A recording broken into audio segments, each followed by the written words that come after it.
ददाति स्वपदान्तिकं। वन्देऽहं श्रीगुरो श्रीयुतापदकमलं श्रीगुरुन् वैष्णवांश श्रीरूपं साग्रजातं सहगण रघुनाथान्वितं तं सजीवं साद्वैतं सावधूतं परिजनसहितं कृष्णचैतन्यदेवं श्रीराधा कृष्णपादान् सहगण ललिता श्रीविशाखान्वितांश। हे कृष्ण करुणा सिंधु दीनबंधु जगतपते गोपेश गोपिका कांत राधा कांत नमस्तुते। तप्त कांचन गौरांगी राधे वृंदावनेश्वरी वृषभानुसुते देवी प्रणमामि हरिप्रिये। वाञ्छाकल्पतरुभ्यश्च कृपा सिन्धुभ्येव च पतितानां पावनेभ्यो वैष्णवेभ्यो नमो नमः। जय श्री कृष्ण चैतन्य प्रभु नित्यानंद श्री अद्वैत गदाधर श्रीवासादि गौर भक्त वृंद। हरे कृष्णा कृष्ण कृष्ण हरे हरे हरे राम राम राम हरे हरे। हरे कृष्णा।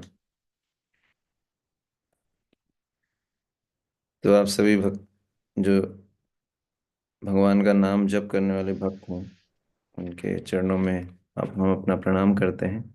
वंशाकल्पतरुभ्यश्च कृपा सिन्धुभ्येव च पतितानां पावनेभ्यो वैष्णवेभ्यो नमः।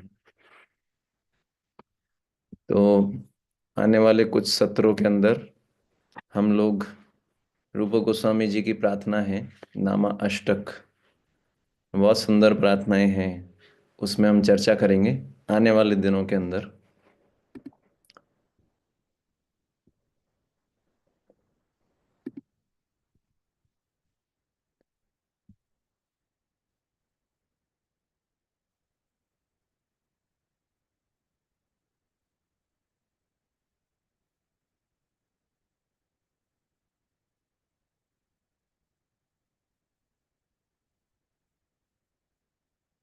एक बहुत ये चर्चा करने से पहले नाम अष्टक पे चर्चा कर। नाम अष्टक का अर्थ होता है कि नाम, भगवान के नाम के गुणगान में श्रील रूप गोस्वामी जी ने 8 प्रार्थनाएं लिखी थी।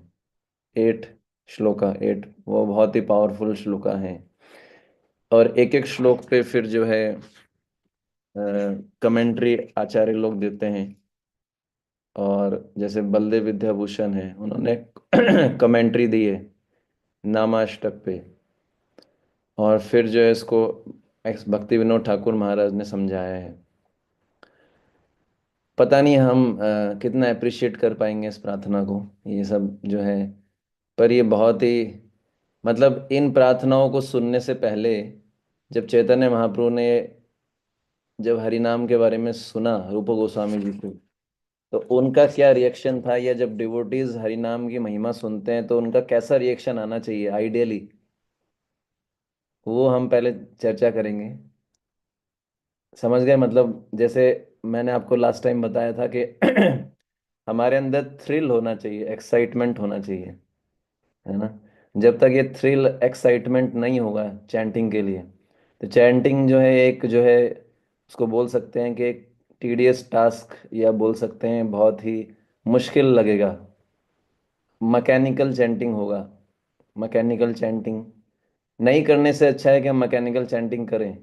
लेकिन अगर मैकेनिकल चैंटिंग करते रहेंगे तो भगवान के प्रति ज़्यादा आकर्षण उत्पन्न नहीं होने वाला।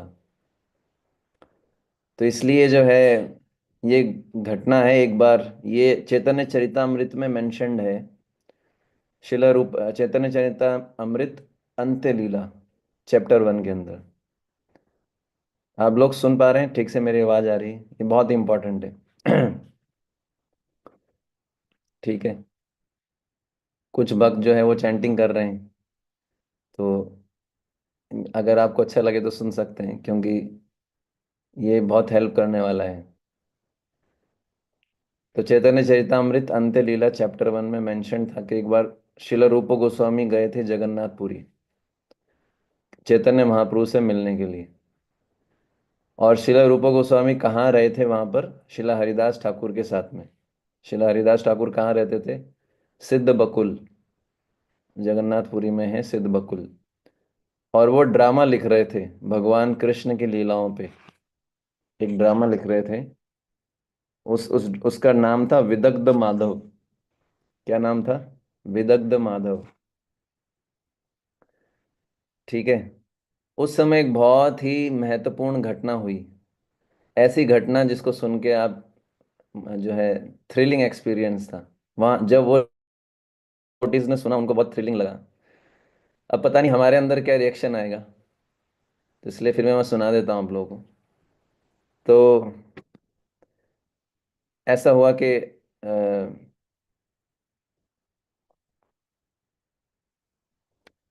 तो ऐसा भी बताया जाता है कि अ, जो रूप गोस्वामी जो हैं उनको विशेष चैतन्य महाप्रभु ने क्या है, एम्पावर किया है, शक्ति प्रदान किया है। श्री चैतन्य मनोभीष्टम, चैतन्य महाप्रभु के मन को समझ लिया है रूप गोस्वामी जी ने। इसलिए वो विशेष तया एम्पावर्ड है चैतन्य महाप्रभु के द्वारा। जो कुछ कॉन्फिडेंशियल टॉपिक्स हैं, बहुत ही जो गुह्य जो टॉपिक्स हैं, उसमें से एक है कि हरिनाम आध्यात्मिक रूप से कितना माधुर्य मधुर है। उसको बोलते हैं नाम माधुर्य। तो नाम माधुर्य पे जो है इनका जो है क्या है, बहुत अ, भगवान चैतन्य महाप्रभु के द्वारा एम्पावर्ड है रूप गोस्वामी। ठीक है। तो एक बार की घटना है कि रूप गोस्वामी जी अपना पुस्तक लिख रहे थे, विदग्ध माधव वाला ये जो है। और चैतन्य महाप्रभु आए एकदम से। तो ये सिद्ध बकुल में। और जैसे ही हरिदास ठाकुर और चैतन्य महाप्रभु ने देखा कि भगवान चैतन्य महाप्रभु आ रहे हैं, तो दोनों खड़े हो गए और उन्होंने उनको प्रणाम किया। चैतन्य महाप्रभु ने उन दोनों भक्तों को गले से लगाया, अपने गले लगाया और फिर बैठ गए। और फिर चैतन्य महाप्रभु ने पूछा कि आप किस तरह की पुस्तक लिख रहे हैं? ठीक है ना। पहले जो है ये लैपटॉप या जो है ये नहीं होता था। पहले कॉपी भी नहीं होती थी, पेन भी नहीं होता था। पहले किस पे लिखते थे? पत्तियों पे लिखते थे, है ना, पाम लीव्स, है ना, पत्तियों पे लिखा जाता था। तो वो लिख रहे थे। तो पत्तियों पे लिख लिख के जो है उसको उसको सीक्वेंस वाइज रखते थे। हम्म। तो उसमें चैतन्य महाप्रभु ने जो है एक उसमें से एक पत्ती निकाली। हम्म। और जब रूप गोस्वामी जी की हैंडराइटिंग देखी चैतन्य महाप्रभु ने, तो उनके मन को बहुत ही अच्छा लगा। तो चैतन्य महाप्रभु ने उनकी हैंडराइटिंग देख के रूप गोस्वामी जी की बड़ी प्रसन्नता हुई उनको। और उन्होंने उनकी तारीफ की। बोले रूप गोस्वामी जी, आपकी हैंडराइटिंग जो है वो पता है कैसी है? जैसे मोतियों को पेपर पे रखते हैं ना, बहुत सारे जो पर्ल्स होते हैं मोतियों को सर एक लाइन से लगाते हैं पेपर पे, कैसा लगता है? ये जो माला होती है जो हम पहनते हैं, सुंदर क्यों लगती है? क्योंकि सारे मोती एक एक साथ ऐसे जुड़े हुए हैं। हम्म। भगवान बोलते हैं ना, सूत्रे मणि गणा इवा। तो वैसे ही जब पर्ल्स को एक साथ लगा देते हैं तो कितना सुंदर लगता है मोतियों को। तो उनकी राइटिंग ऐसी थी रूप गोस्वामी जी की। सोचिए कितना खुल खुल के अच्छे अच्छे सुंदर सुंदर शब्द लिखते होंगे। हम्म। तो ये सुन के जो उन्होंने बोला। और फिर चैतन्य महाप्रभु ने वो जो पत्ता निकाला था, उस पत्ते पे एक बहुत सुंदर श्लोक देखा। और जैसे ही चैतन्य महाप्रभु ने वो श्लोक पढ़ा, ठीक है ना, उनको जो है क्या हो गया, एक्सटेसी आ गई। समझ गए आप? मतलब उनके मन में जो है एकदम सडनली क्या हो गया, एक्सटेसी आ गई। एकदम भाव आ गए। वो कंट्रोल नहीं कर पाए अपने आप को। ठीक है।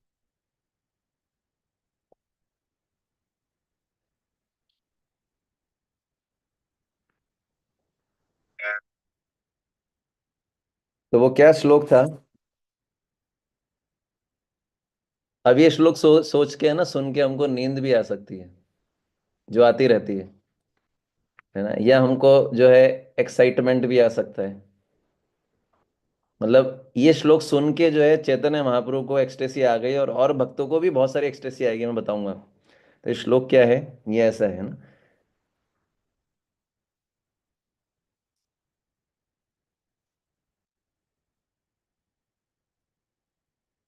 टुंडे टांडविनीरतिं वितनुते टंडावलीलब्धये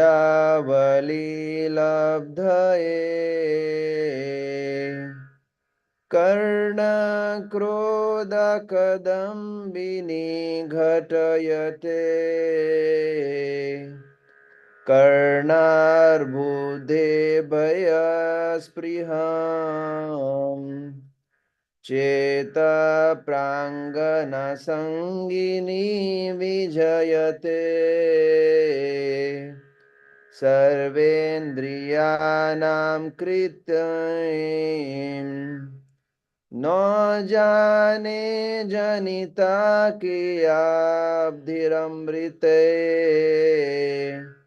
कृष्णेति वर्णं द्वयी।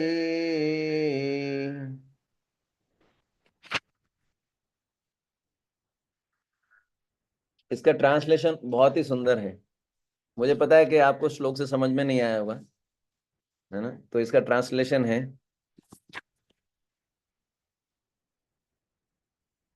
ये लिखा किन्होंने है? रूप गोस्वामी जी ने। पढ़ कौन रहे? चैतन्य महाप्रभु। ठीक है। I don't know how much nectar the two syllables Krishna have produced.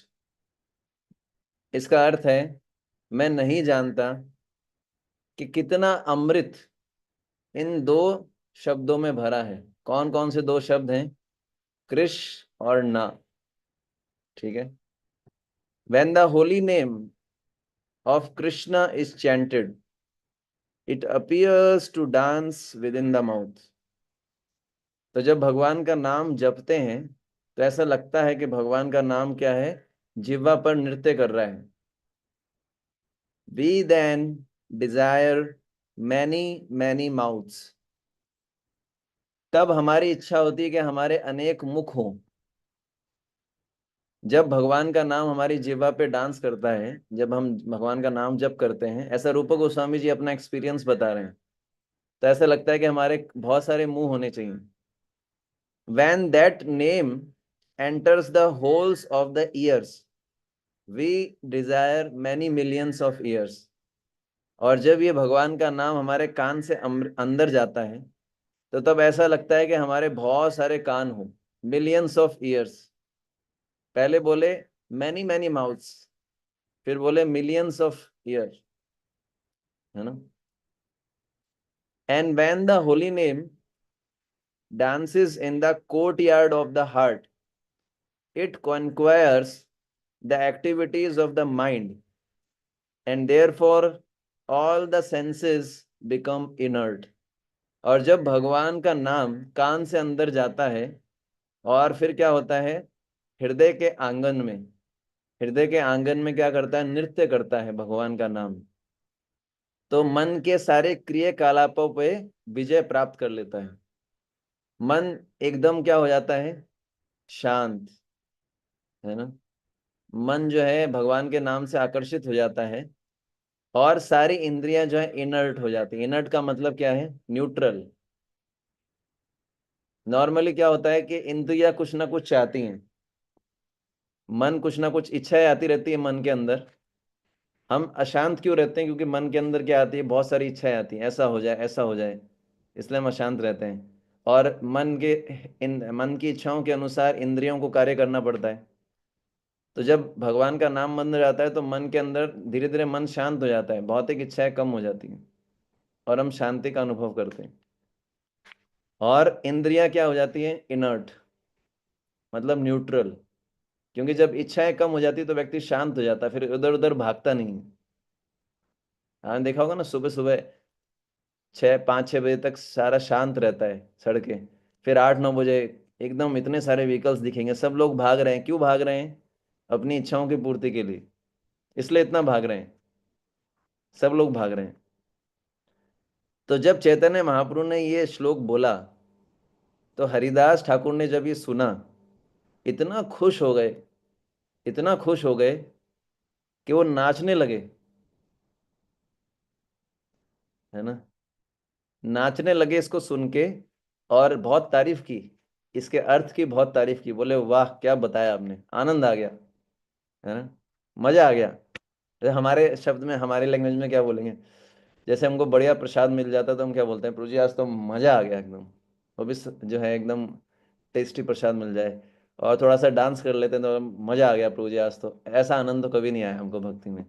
या कोई हमारी तारीफ कर देता तो ऐसा लगता है प्रभु जी मजा आ गया आज तो उनको इतना आनंद आया कि ये श्लोक सुन के वो खड़े होकर नाचने लग गए, है ना। और तो इसलिए बताया जाता है कि भगवान के नाम की जो स्थिति है, दिव्य स्थिति और उसकी सुंदरता है, वो जब तक हम भक्तों के मुख से नहीं सुनते तब तक उसको समझ नहीं सकते। हम्म। तो चैतन्य महाप्रभु ने क्या किया, हरिदास ठाकुर और रूप गोस्वामी को गले से लगाया और फिर चले गए, है ना, स्नान करने के लिए समुद्र में। और फिर चैतन्य महाप्रभु वापस आते हैं। हम्म। अगले दिन जगन्नाथ जी का दर्शन करके चैतन्य महाप्रभु सार्वभौम भट्टाचार्य, रामानंद राय और स्वरूप दामोदर इनके साथ वापस आते हैं, ठीक है ना। और रूप गोस्वामी का बहुत गुणगान करते हैं, बोले क्या श्लोक लिखा है, क्या गुण है इस रूप गोस्वामी में, है ना। उसके बाद क्या होता है, जब वापस उनसे मिलने जाते हैं तो हरिदास ठाकुर और रूप गोस्वामी जी जो है चैतन्य महाप्रभु को आता हुआ देखते हैं, उनके साथ में सार्वभौम भट्टाचार्य, रामानंद राय और स्वरूप दामोदर भी होते हैं। तो फिर से वो उनके चरणों में प्रणाम करते हैं, और जो है सारे भक्त मिलते हैं एक दूसरे से। चैतन्य महाप्रभु को वो बोलते हैं आप बैठिए प्रभु, एक ऊंचे स्थान, ऊंची जगह पे बिठाते हैं, और खुद उनके चरणों में बैठ जाते हैं, ठीक है ना। और भगवान, और बाकी जो भगवान के भक्त हैं वही बोलते हैं भाई हमारे साथ में बैठो, तो नहीं, पर रूप गोस्वामी तो बहुत विनम्र भक्त हैं, वो बोलते हैं नहीं हम आपके चरणों में बैठेंगे। फिर चैतन्य महाप्रभु बोलते हैं मेरे प्रिय रूप, तुमने एक श्लोक लिखा था अपने ड्रामा से, बोले जिसको सुन के सारे लोगों का दुख दूर हो गया था और शोक खत्म हो गया था, है ना। तो बोले वो श्लोक कौन सा था, जरा सुनाओ।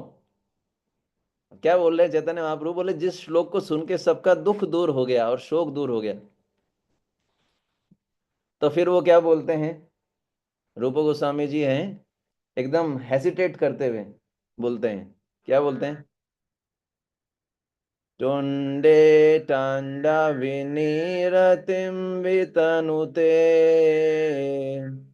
दण्डावलीलब्धये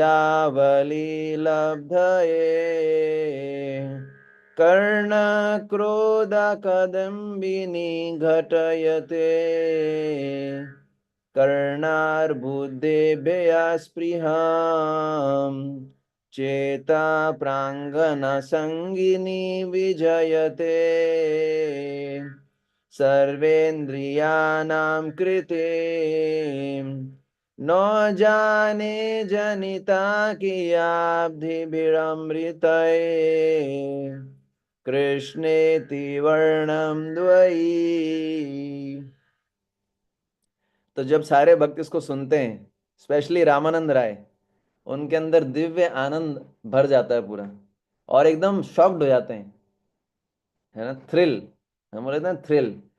इसी, ये थ्रिल हम चाहते हैं। ये थ्रिल हम कैसे लेते हैं पता है आपको, जब हमारे जीवन के अंदर ये आनंद नहीं मिलता हमको, ऐसा आध्यात्मिक थ्रिल, तो हम कैसे थ्रिल लेते हैं, हम बढ़िया भोजन करते हैं, थोड़ा कुछ अच्छा टेस्टी प्रसाद मिल जाए, उससे थोड़ा थ्रिल मिलेगा, प्रभु जी कुछ तो आनंद मिले, एक ड्रॉप तो मिले। या फिर जो है इस थ्रिलिंग एक्सपीरियंस को लेने के लिए, इसी थ्रिल, इसी आध्यात्मिक आनंद को लेने के लिए लोग जो है क्या करते हैं, अगर कोई बैचलर है वो शादी करता है, शायद शादी करने के बाद थोड़ा कुछ थ्रिलिंग एक्सपीरियंस हो, है ना, कुछ आनंद मिलेगा, कुछ एक्सपीरियंस होगा, है ना। इस तरीके से लोग इसी थ्रिल को लेने के लिए रील्स देखते हैं, थोड़ा थ्रिल मिल जाए, कुछ एकदम एक्साइटमेंट हो लाइफ के अंदर, इसी थ्रिल के लिए लोग रील्स देखते हैं, वीडियोस देखते हैं, क्या क्या नहीं करते। इस इसी थ्रिल को एक्सपीरियंस करने के लिए लोग एडवेंचरस काम करते हैं, जैसे बोलते हैं स्काई डाइविंग, ऊपर से छलांग लगाते हैं, थोड़ा थ्रिल मिल जाए, जीवन के अंदर थोड़ा आनंद मिल जाए कुछ क्षण तो, है ना। ऐसा एक सॉन्ग भी बनाया गया है, पल भर के लिए कोई हमको प्यार कर ले, झूठा ही सही। मतलब इतना आनंद, इतना प्रेम चाहिए व्यक्ति को कि वो बोल रहा है झूठा ही, पर थोड़ा दिखावा तो कर दो। तो थोड़े से आनंद के लिए लोग, थोड़े से एडवेंचर के लिए लोग क्या करते हैं, अपनी जीवन को भी खतरे में डालते हैं, एरोप्लेन से जंप लगाते हैं। क्यों? थोड़ा सा थ्रिल मिल जाए, कुछ क्षण, कुछ सेकंड्स का आनंद मिल जाए बस। और यहाँ पर कितना आनंद है, देखिए क्या बता रहे हैं। ठीक है। तो ये जो हरिनाम जो है ना, इसमें इतना आनंद है, आप सोचिए, इतना आनंद है। लेकिन प्रॉब्लम क्या है? ये लॉक्ड है। ये आनंद जो है लॉक्ड है, लॉक्ड। तो इसलिए जो है अब इसको अनलॉक करना पड़ेगा। तो ये जो है इन्होंने बताया, 8 श्लोकों में भगवान के नाम का गुणगान किया है। तो हम प्रयास करेंगे जैसे जैसे हमको समय मिलेगा। हम्म। आप सोचिए, रूप गोस्वामी बोल रहे हैं कि कुछ मुंह, मेरे को और मुंह चाहिए, और मुझे क्या है, लाखों लाखों कान चाहिए, क्योंकि एक मुंह से और दो कान से मैं इसका आनंद अनुभव नहीं कर पा रहा हूँ। जैसे कई बार हम लोग जो है आम का जूस पीते हैं ना, बड़ा टेस्टी लगता है, ऐसे लगता है पेट भर गया। दो तीन पेट होने चाहिए, तो थोड़ा आनंद ले पाएंगे। तो ऐसे वो बोल रहे हैं, दो, अनेक कान और लाखों जो है, नहीं, अनेक मुंह और लाखों कान होने चाहिए। वास्तव में ऐसा लगना चाहिए, 16 माह, मतलब बता रहा हूं मैं आपको कैसा फीलिंग आना चाहिए, कैसा फीलिंग आना चाहिए, कि जब करते समय प्रसन्नता होनी चाहिए। अब सबसे इंपॉर्टेंट काम आ गया, अब मुझे जो है जिसके लिए मैं वेट कर रहा था वो इवेंट आ चुका है। मॉर्निंग प्रोग्राम के अंदर आई विल डू चैंटिंग। और ऐसा टाइम कैसे निकलेगा, जब हम अच्छे से जब करते हैं एब्जॉर्ब्ड होके प्रार्थना के साथ, तो पता भी नहीं चलता, 2 घंटा, 3 घंटा, 4 घंटा ऐसे निकलता है। और अभी क्या होता है हमारे साथ, है ना, अभी लगता है अरे कब खत्म होगा, कब खत्म होगा। तो इसको जो है कैसे अनलॉक किया जाए, तो हम प्रयास करेंगे इसको श्लोकों पे चर्चा करने के लिए। ठीक है ना, तब तक आप इस श्लोक पे मनन कर सकते हैं, कि वो बता रहे हैं कितना अमृत है इन 2 शब्दों में। हम्म, ठीक है, बहुत बहुत धन्यवाद। वंशाकल्पतरुभ्यश्च कृपा सिन्धुभ्येव च पतितानां पावनेभ्यो वैष्णवेभ्यो नमो नमः। शिला रूप गोस्वामी प्रभुपाद की जय। जगत गुरु शिला प्रभुपाद की जय। निताई गौर प्रेमानंदे हरि हरि बोल।